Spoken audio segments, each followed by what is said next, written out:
Evangelho de Mateus 11, a partir do verso 29, a palavra do Senhor diz assim, eu vou ler na tela. Venham a mim todos os que estão cansados e sobrecarregados, e eu darei descanso a vocês. Tomem sobre vocês o meu jugo e aprendam de mim, pois sou manso e humilde de coração, e vocês encontrarão descanso para as suas almas. Pois o meu jugo é suave e o meu fardo é? O meu jugo é suave e o meu fardo é leve. Destaca, irmão, o versículo 29. Tomai sobre vós o meu jugo e aprendei de mim. Tomai sobre vós o meu jugo e aprendei de mim. O discipulado é uma maravilhosa escola e já sabemos disso. Se eu perguntar aqui quantos são discípulos de Jesus, quantos terão coragem de assumir que são discípulos assumidos de Jesus? Levanta a mão, discípulo de Jesus aqui. Quem é discípulo de Jesus? Eu sou. Quando você faz isso, você está colocando muita coisa nessa expressão discípulo de Jesus. Quando você faz isso, você está dizendo que há uma relação muito profunda na questão do que você aprende, de como você pratica os ensinos do Senhor Jesus. A grande verdade, irmãos, é que todo mundo se matricula numa escola de discipulado, quer queira ou quer não é? Há poucos dias eu conversava com o pastor Henri. O pastor Henri me disse que um dos nossos membros da igreja, instruído por ele, obviamente pelos ministérios aí, a matricular o filho no discipulado, o pai responde assim: meu filho não precisa de discipulado nenhum.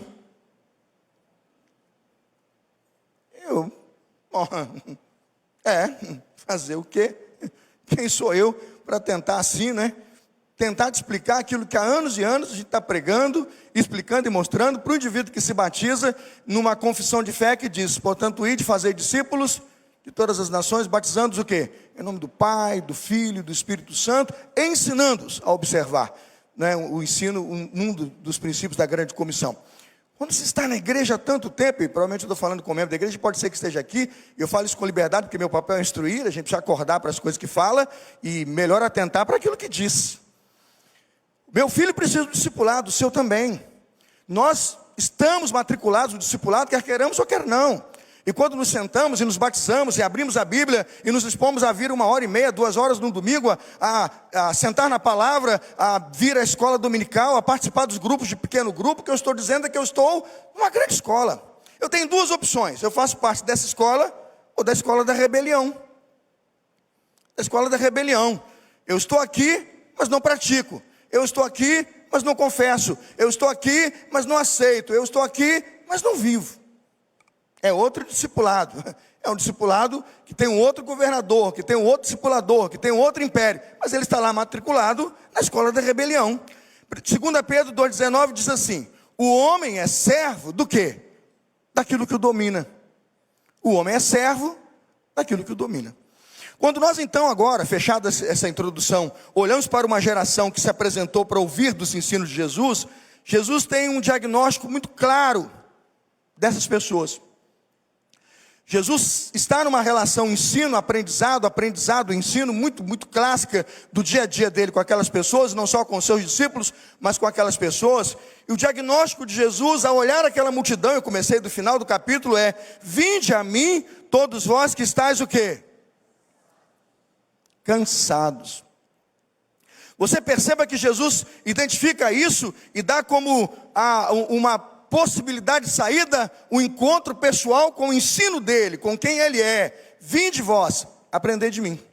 Não é a primeira vez que Jesus vê uma multidão cansada, não. Ele vê a multidão cansada em Mateus 9,36, descansada e desgarrada, e diz: são ovelhas que não têm o quê? Pastor. Sermão pregado aqui pelo nosso missionário do Sul, assim, brilhantemente, dizendo que o motivo de estar desgarrada, sem direção, e o motivo de estar cansada é porque elas não estão sendo cuidadas ou pastoreadas, porque eles podem, com ensino consistente, com palavra consistente, ajudar. Dali vem o cansaço, da falta de direção e de orientação segura. Mas veja que hoje, no texto de hoje, acontece de novo esse cansaço, e Jesus Cristo vai dizer: vinde a mim todos vós que estáis cansados e oprimidos, e eu o quê? Vos aliviarei. Ele fala de um peso que eles estão carregando.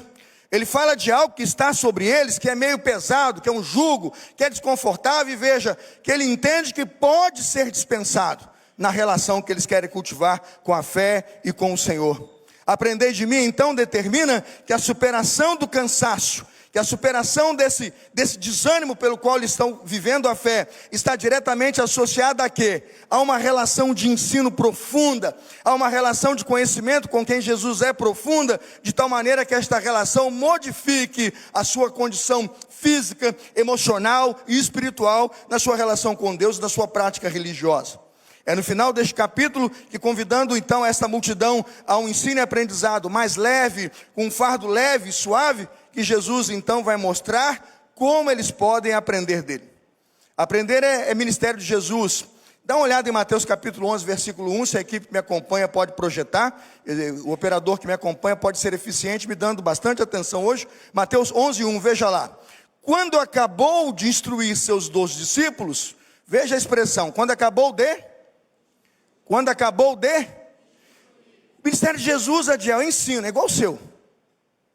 Educador aqui é o Lucas, mas Adiel passa o dia no gabinete ali. Chama um, chama outro, chama um, chama outro. Eu passo ali, tem um. Aí quando eu volto, penso que é o mesmo, já mudou. É o que você está fazendo? Esse aqui tem que dar uma apertada, está solto aqui. E essa aqui eu estou puxando porque está lá. E o dia inteiro. A gente fica na sala disputando quem dá mais, né? Eu pego as bombas, eu pego só a Ucrânia, a Rússia e tal. E ele está lá mais tranquilo, suave.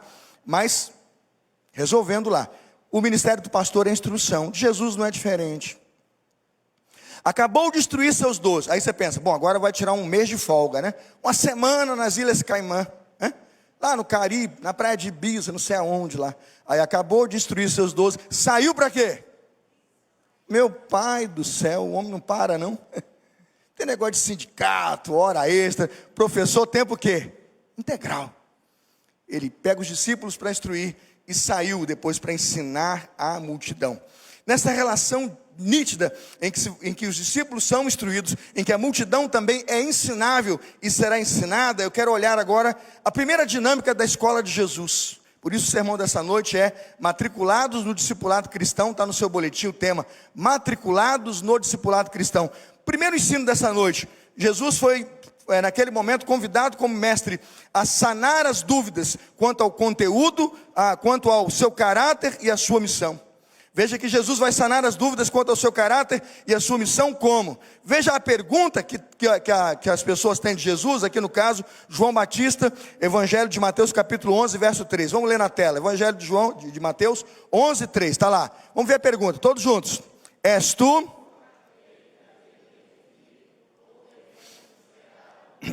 João Batista está preso. Está preso. Ele está pregando para dizer, eis o Cordeiro de Deus que tira o pecado do mundo. Ele está pregando que vai vir aquele que é o Elias. Vem no espírito de Elias. Ele está pregando. Ele está pregando. E ele está se apresentando e vai apresentar quem é Jesus. No meio disso tudo ele está preso. O texto vai dizer, você pode verificar que ele está no cárcere. Não podendo sair, ele manda 2. O texto diz que 2 discípulos vão perguntar para Jesus. E a pergunta qual é? És tu aquele que haveria de vir ou devemos esperar outro? Irmãos, isso é muito importante, fundamental para nós sabermos em quem nós estamos crendo e qual é a nossa crença. A primeira coisa que Jesus faz na relação ensino-aprendizado com João Batista e a multidão com a qual ele vai se relacionar, é sanar todas as dúvidas que eles têm a respeito de quem ele era. Você veja que Jesus, irmãos, dá uma carteirada espiritual assim de valor, sabe? É uma carteirada espiritual. Estou falando dessa negócio de militar, polícia, não. Ele chega e diz, ele quer saber quem eu sou? Veja o versículo 4. Digam para João o seguinte. Os cegos veem, os mancos andam, os leprosos são purificados, os surdos ouvem, os mortos são ressuscitados, as boas novas são pregadas aos pobres. Feliz é aquele que não se escandalizar de mim. Diga glória a Deus. É isso.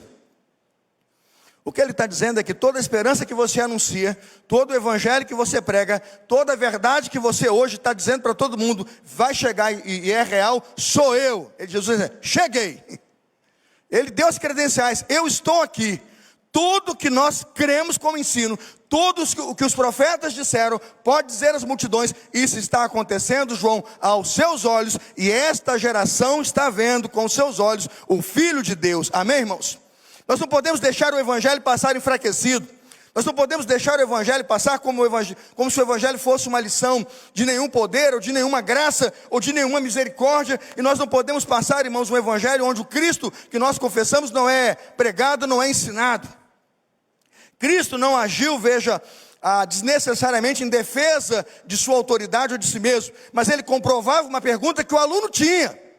Porque, irmãos, imagina um aluno perguntando: o Jesus em quem eu creio é o Jesus da fé ou é o Jesus histórico? O Jesus em quem eu creio é um Jesus criado e montado pelos homens, canonizado por uma igreja, ou é o Filho de Deus? E quando nós não respondemos essas questões, pastor Felipe, o que fazemos é deixar os nossos discípulos, os nossos irmãos e a nossa igreja confusa e perdida quanto até mesmo a essência e o conteúdo do evangelho que pregamos. Jesus não deixa dúvidas, ele vai no cerne do ensino e dá com todas as perguntas que João tem, e a multidão tem ali, um ensino claro de quem ele era, o seu caráter e a sua missão em relação ao reino de Deus. Veja muito bem, e muito bem claramente colocada também, que há outras dúvidas da multidão a respeito do que é a relação de Jesus agora com João.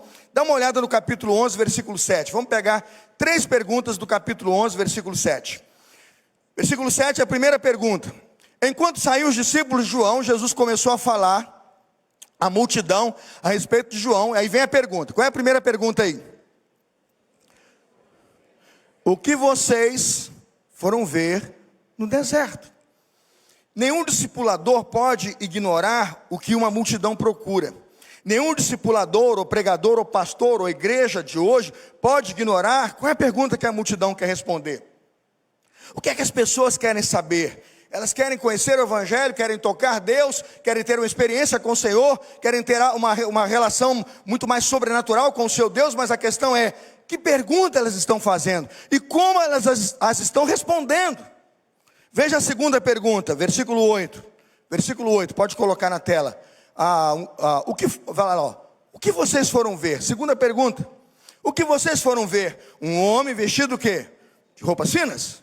Não é? Um pessoal que usa roupa fina, imagina, é um pastor com camisa da reserva e tênis da Nike, é esse que você está procurando? Né? E aqui nenhum tipo de paralelo a ninguém, só para dizer, né? Seria uma contextualização da linguagem hoje. Você acha que é esse indivíduo aí que vocês estão procurando? Você acha que é ele então a resposta para aquilo que você está procurando? Veja de novo no versículo 8, há uma segunda pergunta. Os que usam roupas finas, diz ele, moram nos palácios reais. Agora bota assim, afinal, qual é a pergunta? Essa é a pergunta. Se a multidão, e se nós como cristãos, irmãos, nós não tivermos as nossas dúvidas respondidas, e nós não pudermos responder essas questões, o que é que estamos fazendo aqui? Eu não gastaria, irmãos, hoje, talvez os meus 40 minutos de sermão aqui, para não tentar responder as questões que estão dentro da sua alma, as questões pelas quais você olha para um texto desse e está inquieto. Veja, por exemplo, o que eles estão procurando. Um profeta?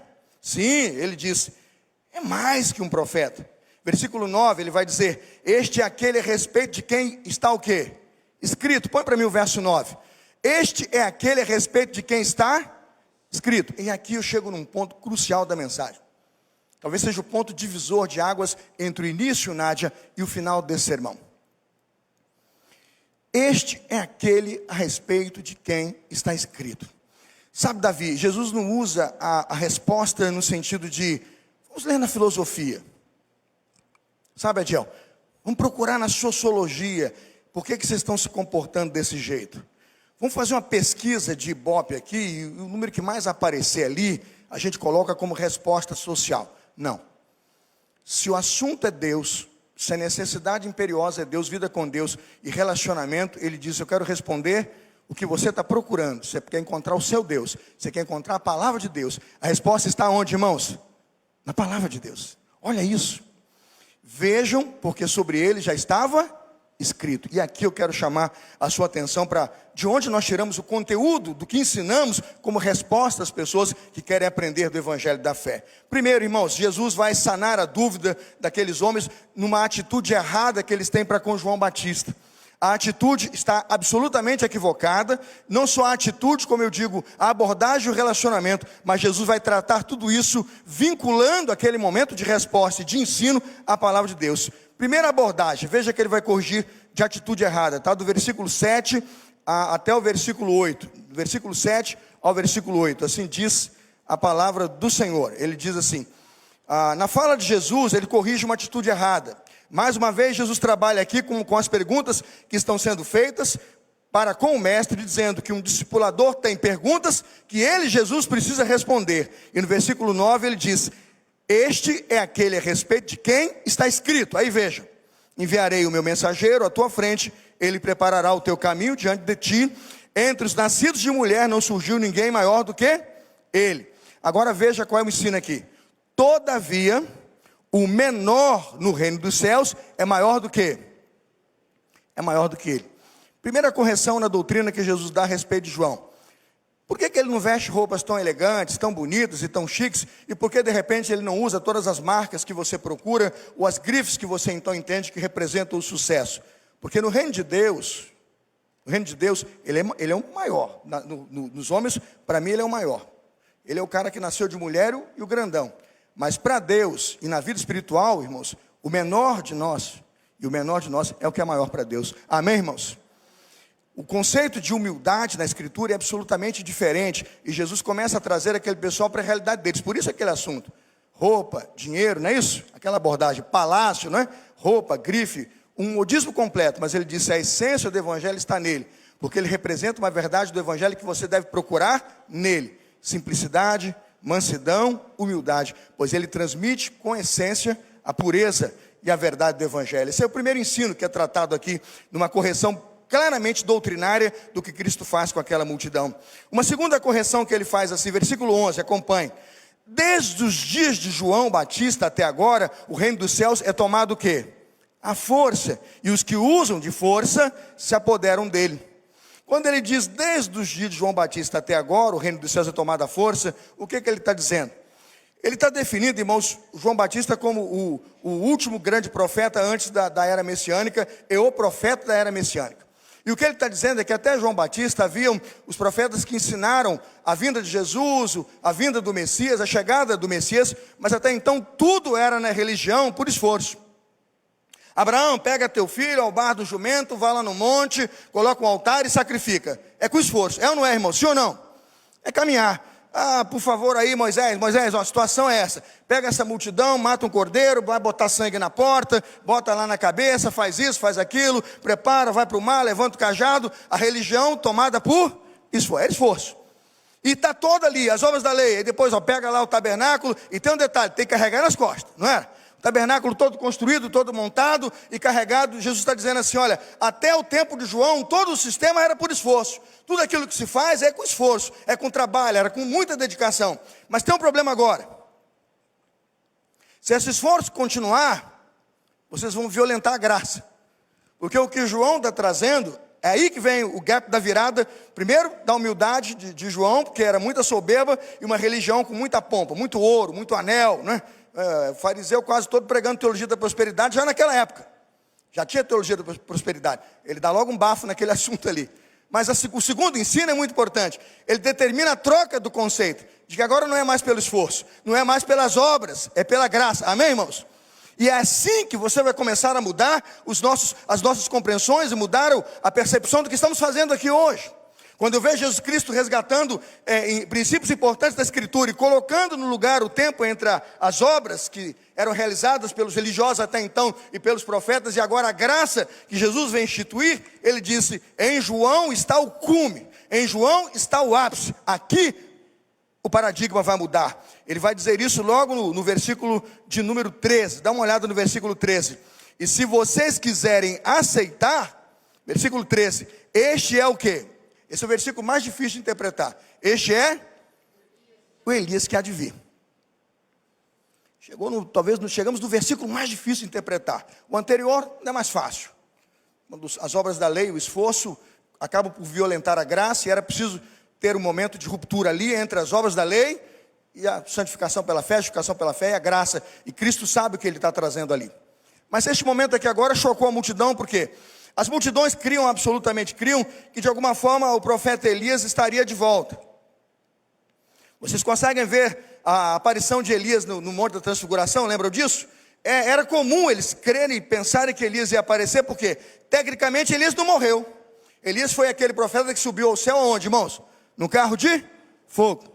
No profeta Malaquias, capítulo 4, versículo 5, diz que aquele que havia prometido, Malaquias capítulo 4, versículo 5, que Elias viria, honrou a sua palavra e disse, Malaquias 4, 5, vejam, eu lhes envio o profeta Elias antes da vinda do grande e terrível dia do Senhor. Malaquias capítulo 4, 5. Aí diz mais, ele converterá o coração dos pais aos filhos, dos filhos aos pais. Muitos judeus, na dinâmica do texto de Malaquias, sobre a vinda então do profeta Elias, antes da chegada do Messias, estavam se perguntando em que momento aquele então profeta chegaria e quando eles veriam Elias de novo. Mas é interessante que o Senhor Jesus faz questão agora de introduzir no relacionamento vivo de ensino com aquelas pessoas o que era a Escritura e a interpretação dela na vida deles. Aqui uma aula que eu acho fantástica de contextualização. O que é que Jesus Cristo faz? Ele começa a introduzir o que profeticamente havia se dito. Não era uma teologia de reencarnação, não era uma teologia de espírito desencarnado que fica aparecendo e reaparecendo e entrando e saindo por ali. Era na verdade um espírito, era na verdade uma visão de quem viria para apresentar. Aí veja o paralelo que o Evangelho faz. Primeiro, segundo Reis 1:8 diz que Elias vestia pelo de camelo e cinto de couro. Dá uma olhada no que os nossos autores do Novo Testamento fazem com João Batista. Mateus 3:4, ele vestia pelo de camelo, roupa de couro. É quase que, né? Olha, pegou e copiou uma imagem. É quase um sujeito que viveu num tempo, vivendo numa outra realidade. Marcos 1:6 diz que Elias, que João Batista é fato uma personificação de Elias. Na verdade, o texto vai mais longe, chega a dizer que é no espírito de Elias que João Batista age. Perceba que em 1 Reis 19, Elias confronta quem? Um rei e a sua esposa, quem? Acabe e Jezabel. Pode olhar lá, Elias é confrontador de rei e da esposa, 1 Reis 19. Agora pega Marcos 6:17, o que você pega João Batista fazendo? Ele está confrontando quem? O rei e a esposa. Toda essa figura demonstra claramente que há ali um sentido para encaixar perfeitamente que aquele era o Espírito, e que aquela era a mensagem, e que aquele seria o lugar então, e que nós identificaríamos o último dos profetas a apresentar o próprio Cristo, para que a dúvida fosse sanada, é Jesus mesmo. Aí quem defende isso? Evangelho de Lucas capítulo 1, dá uma olhada agora, pode colocar na tela? Lucas 1:16, ali é a resposta. E aí veja como o Evangelho se explica e se aplica na revelação progressiva. Evangelho de Lucas capítulo 1, verso 16 diz assim, e converterá muitos dos filhos de Israel, é um anjo de Deus falando, a Zacarias e Isabel sobre o filho dele, João Batista. É o contexto, o anjo de Deus enviado para explicar quem seria o filho deles. Olha o que o anjo vai dizer sobre o filho deles, João Batista. E converterá muitos dos filhos de Israel ao Senhor seu Deus. Aí veja o 17, vamos ler todos juntos o 17, Lucas 1, 17, pode colocar na tela o 17, vamos lá juntos, irmãos. Irá adiante dele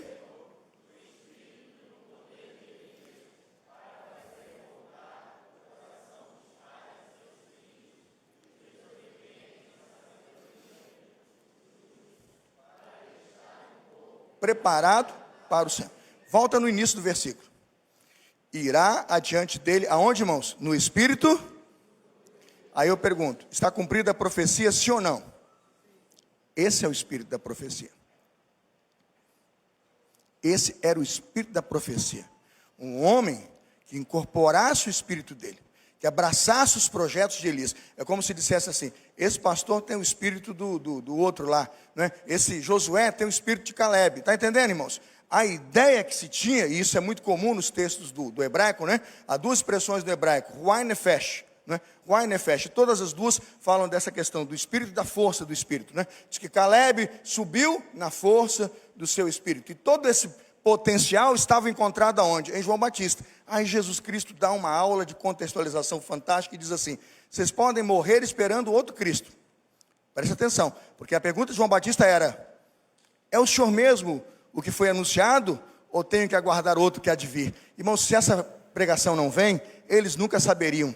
Ele diz, se vocês crerem, João Batista é o Elias que Malaquias profetizou, ele é o último dos profetas, e é ele que diz e apresenta quem eu sou. Há provas disso, os cegos vêm, né? Os cegos vêm, os coxos andam, os mortos são ressuscitados. Isso se chama contextualização. Cristo vai à Bíblia, a própria Bíblia, para explicar a Bíblia e para buscar nela a autoridade para quem ele é e para a sua revelação.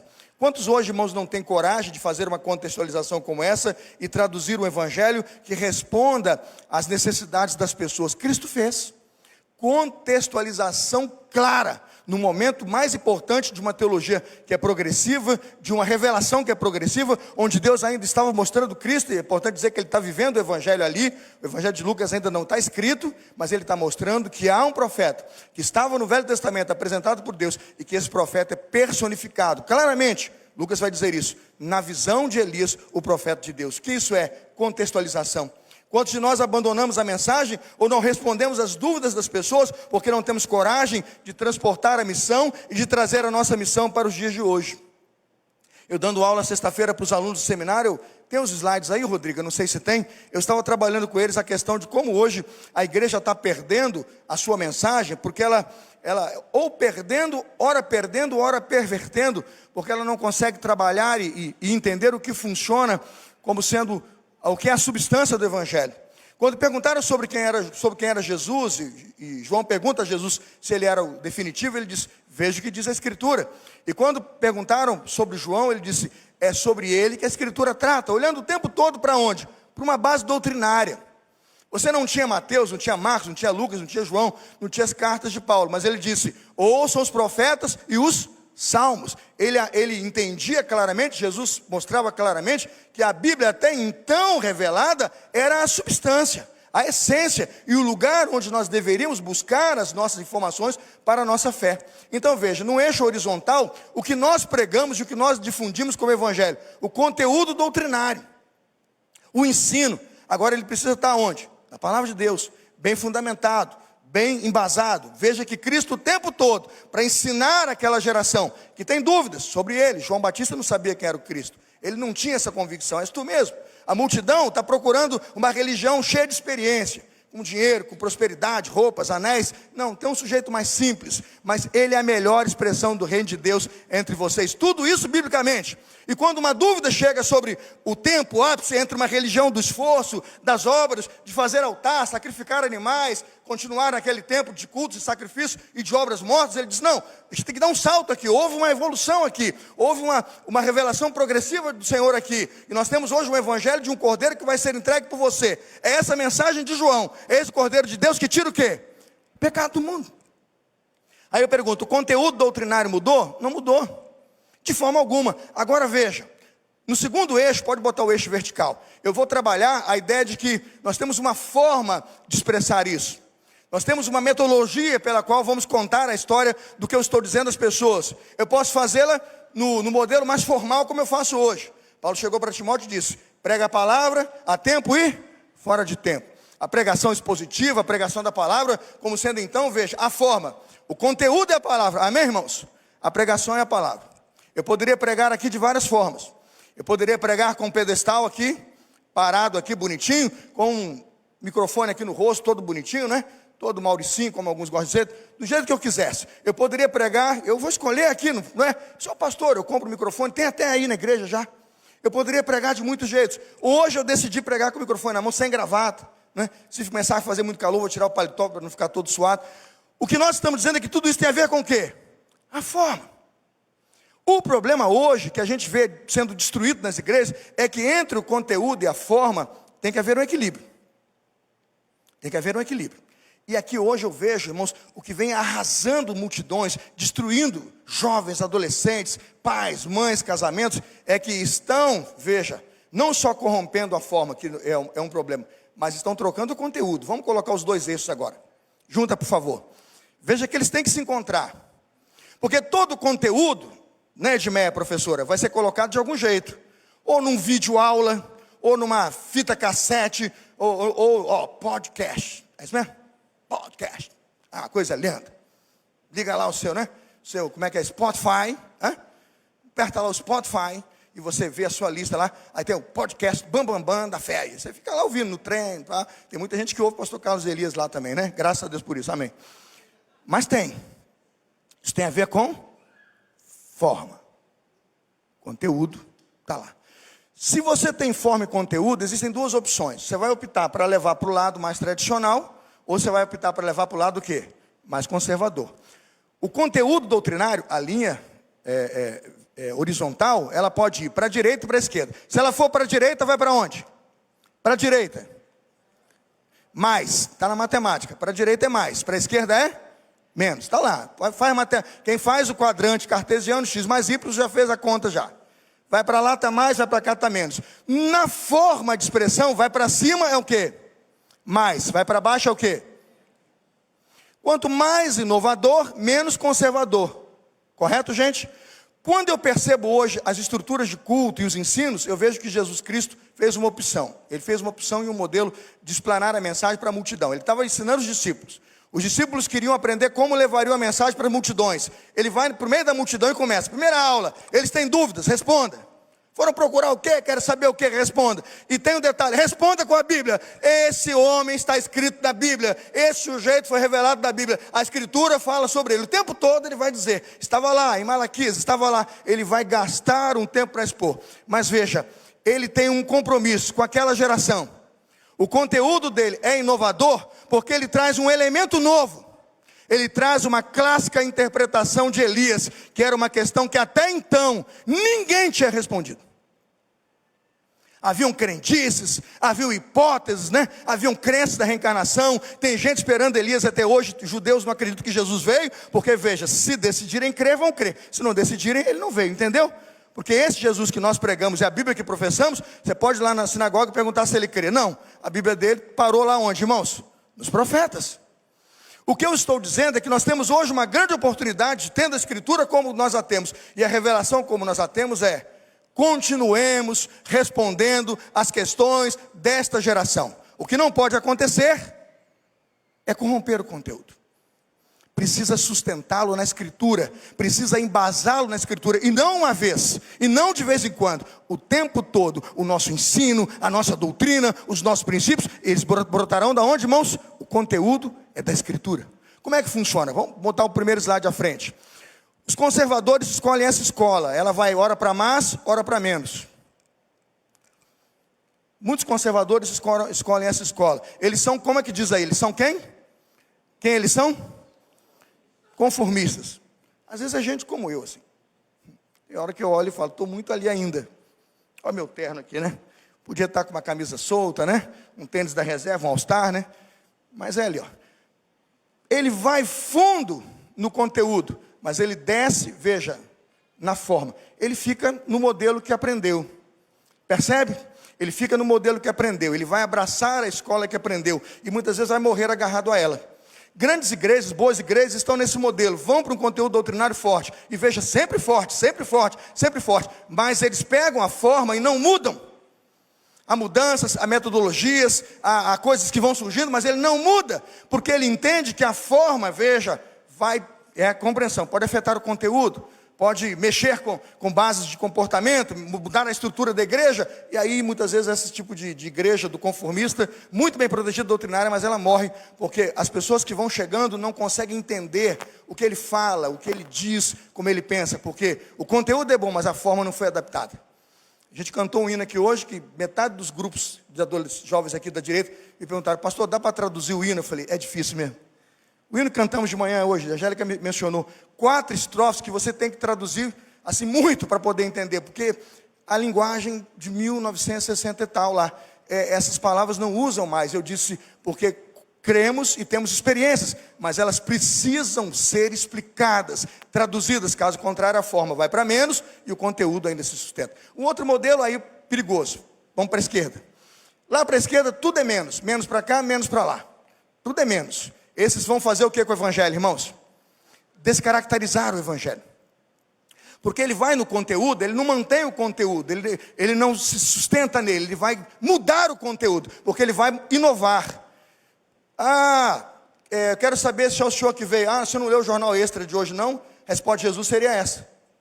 Jesus foi na Bíblia, você não viu os profetas, né? Quer saber se sou eu? Os cegos andam. Jesus vai responder com as ações bíblicas. Agora um inovador hoje, vamos ler o Extra, vamos ler o último manual de filosofia. Ele vai botar uma charge do Scooby-Doo ali e vai ler para você e vai contar um sermão na charge do Scooby-Doo. Porque ele não tem qualquer compromisso com o conteúdo. O conteúdo não é sagrado, a palavra não é Bíblia. E tudo que está no mundo e qualquer coisa que surja aí, pode se fazer teologia. Isso vai ajudar a igreja? Não. Por mais que haja uma conexão com o mundo, o conteúdo foi corrompido. Se o conteúdo foi corrompido, aí veja, ele pode usar até a forma. Paletó, gravata, púlpito, microfone, a forma parece estar segura porque ele parece que é dos nossos. O templo é antigo. Já percebeu que tem isso ainda hoje? Vai numa igreja anglicana e vê como é que a forma é antiga e o discurso é totalmente outro. Vai lá. Vamos tentar subir a régua para você entender o que Jesus fez na sua aula de ensino aos cristãos da fé. Pode passar. Temos os transformadores. Quem são eles? Veja lá, eles vão para o conteúdo novo e vão para toda a estratégia nova. O problema da estratégia não é que ela é ruim, a estratégia é boa. O problema é o quê? É o conteúdo. Ele não traz mais o conteúdo original, Carlos Fernando. Ele perverteu o conteúdo. Ele prega outro conteúdo que não a Bíblia. Chega a ter religiões hoje que já tem outra Bíblia que não é o Evangelho. Não tem? Já tem outra Bíblia que não é o Evangelho. E já tem gente hoje que o que prega nem se parece com a mensagem do Evangelho. Aí você pergunta, por que eu estou pregando isso? Precisamos encontrar um ponto da igreja ensinar esta geração. Eu estou preocupado com a Larissa. Eu estou preocupado com, vou pegar aqui, com a Ariela, Antonella. Esta geração precisa ser ensinada, Edmeia. Eu estou preocupado com o seu neto. E se nós formos para um conteúdo cuja forma só desce, um dia chega em que ele não tem conexão com esta geração. Foi o que Jesus não fez. Ele tratou a questão do Elias e do João Batista, respondendo naquele momento as necessidades daquela geração, aplicação e contextualização para aquela geração. Como fazer? Solta aí, por favor, e eu termino aqui esse ponto. Os reformistas defendem que você mantém o conteúdo doutrinário, tudo para a direita é mais, tudo para cima é mais, e vai criar pontos, sempre pontos, na sua forma de expor, conectados com o conteúdo. Sempre guardados pelo conteúdo, sempre protegidos pela palavra que é o conteúdo, ou seja, o evangelho vai para a direita, sólido e positivo e sempre o mais, porque quando houver inovação, quando houver contextualização, nós submetemos, liga o ponto lá, os dois eixos, ao conteúdo imutável, a inerrante e perfeita bíblica palavra de Deus. O que ele está dizendo? Vamos pensar, se você tem forma para o eixo vertical, conteúdo para o eixo horizontal, você corta os dois eixos, faz uma linha de conexão, você tem métodos, métodos e meios. Se não fosse nós usarmos meios modernos hoje, como é que seria? Quando teve a pandemia agora, 2 anos, se nós ficássemos no método antigo, o pastor pregando no púlpito para você sentado, teria algum culto, gente? Sim ou não? Na pandemia, com o tempo fechado, se nós usássemos o método, aquele de baixo para baixo, e para o lado, bom conteúdo, mas o método só no púlpito, só no papel. A gente teria culto, irmãos? Aí o que a gente fez? A gente foi para cima. A gente foi para o conteúdo inovador, câmera, telefone, celular, filmagem, internet, Instagram, live, podcast, foi para um monte de coisa. Porque nós subimos sem mexer no conteúdo.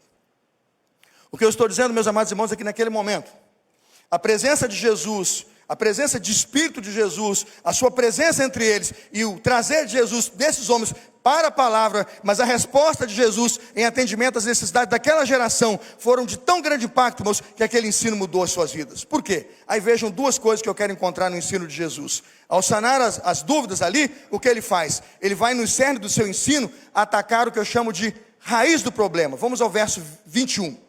Por favor, dê uma olhada, Mateus 11, 21. Pode voltar para o texto aqui, eu já vou concluindo a mensagem. Mateus 11, 21. Vamos ler juntos? Ai de você, Corazim, ai de você, Betsaida, por quê? Porque se os milagres que foram realizados entre vocês tivessem sido realizados em Tiro e Sidom, há muito...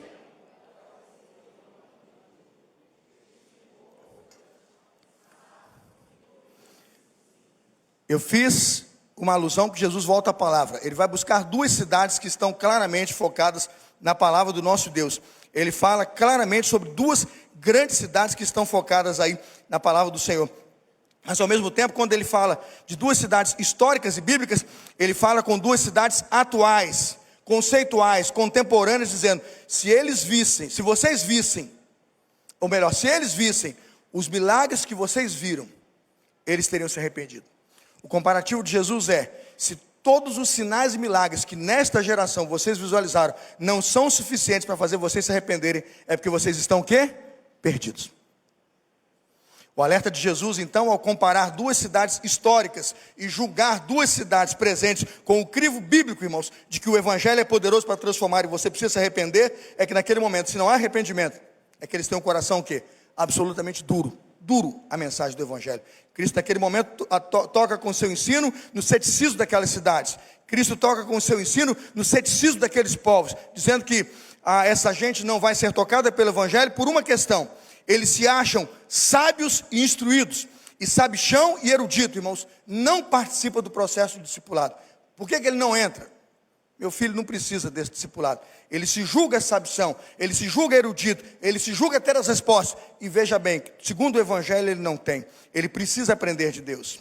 Terceiro e último lugar, eu quero terminar dizendo que o ensino de Jesus apresentava naquele momento duas disciplinas fundamentais que poderiam levá-los ao arrependimento e à fé que eles tanto precisavam, como cidades aqui ilustradas foram, para se arrepender dos seus pecados. Quais são as duas características que Jesus coloca como disciplina? Por favor, abra Mateus 11, 29.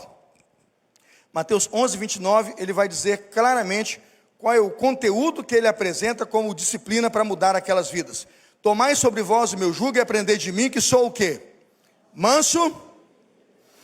São duas disciplinas que todo aluno de Jesus precisa praticar: mansidão e humildade. A humildade, porque se não for humilde, irmãos, você não desce do pedestal e não se arrepende.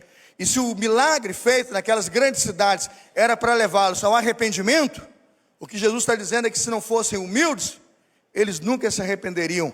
O que Jesus está dizendo, sabe, Davi? É por causa do seu orgulho que vocês não se arrependem. E vocês precisam aprender humildade de mim. Vinde e aprendei de mim, que sou manso e humilde de coração. A pessoa humilde, naquele momento arrependida, ela refletirá com certeza em seu exterior o seu arrependimento. Mateus 11, 21, ele está vestido de roupa, de saco, coberto de cinza. Jesus disse isso em Mateus 11, 21. Por quê? Porque quando nos arrependemos, irmãos, o que está dentro aparece para fora. Ao mesmo tempo, quando o soberbo está na sua soberba, irmãos, você nota a soberba dele à vista. Mateus 11, 8 vai dizer: se veste com vestidos finos, se veste com roupas finas, estão nos palácios reais, mas eles não são humildes, eles dão lugar à sua soberba. Ele vai usar uma segunda cidade, Cafarnaum, Mateus 11, 23, Cafarnaum como um exemplo de elevação contra o céu. Mateus 11, 23 diz: e você, Cafarnaum, elevada até o céu, se tivesse visto o milagre que aquela geração viu, ele estaria de pé, quem sabe, até os dias de hoje. Mateus 11, 23.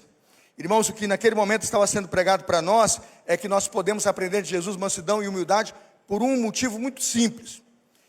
Que quando aprendemos com Jesus, irmãos, nós nos rendemos, nós nos dobramos a esse Deus verdadeiro e com Ele nos encontramos. Cristo é o Deus encarnado, sabe, irmãos? Veja o que está no Evangelho, Mateus 11, 27, eu vou encerrar. Mateus 11, 27, o último ensino de Jesus àquela multidão, sobre quando eles olham para Jesus e aprendem quem Jesus é. Ali ele revela quem precisava ser encontrado. Mateus 11, 27, todas as coisas me foram entregues por meu Pai. Ninguém conhece o Filho senão o Pai. Ninguém conhece o Pai a não ser o Filho e aqueles a quem o Filho quiser revelar. O que ele está dizendo é, ele está encarnado ali nos olhos dele. O Deus a quem vocês procuram, a religiosidade da qual vocês têm sede, e todos os projetos religiosos e de futuro que vocês querem, a resposta sou eu. O meu nome é Jesus de Nazaré. Se a multidão queria cultuar a Deus, se tanto queriam servir o Deus Javé, o Deus Jeová, e se todo o sistema religioso era para Deus, ele disse: o Pai quer se revelar a você através de mim. Por isso ele disse: vinde a mim, todos vós que estáis cansados, e eu vos aliviarei. E darei o quê? Descanso para as vossas almas. Sabe, irmãos, muita gente hoje voltada para religiões do esforço próprio. Pagar, comprar, vender, né? Eu me lembro de um tempo, há 20 anos atrás, que eu cheguei aqui, 25 anos atrás, cheguei em Campo Grande. As igrejas aqui do bairro, não sei se vocês lembram desse tempo, funcionavam 3 turnos. Eu achava um exagero, mas funcionava 3 turnos. De manhã, culto disso, daquilo. À tarde, culto disso, daquilo. À noite, culto disso, daquilo. Aqui atrás, ali na rodoviária e tal. E eu passava, pastor, o que é isso? Funciona o dia inteiro. Entra gente, sai gente, entra gente. Eu falei, por que essas pessoas correm todos os dias para o templo? Porque elas entendem que a vida e o culto está no templo. Eu disse, tudo quanto aquilo que Jesus contra aquilo que Jesus ensinou. Religião do esforço. Você vai e volta tantas vezes. porque você acha que você tem algo lá naquele tempo, que o tempo todo precisa resolver. Sabe onde você tem que resolver suas coisas com Deus, irmãos? Não sabeis vós que vós sois o quê? O templo do Espírito Santo. O lugar onde Deus mais quer visitar. O lugar onde Deus mais habita é você. E Ele diz: filho, vinde após mim, todos que estáis cansados e oprimidos, que eu vos aliviarei. E darei o quê? Descanso para vós.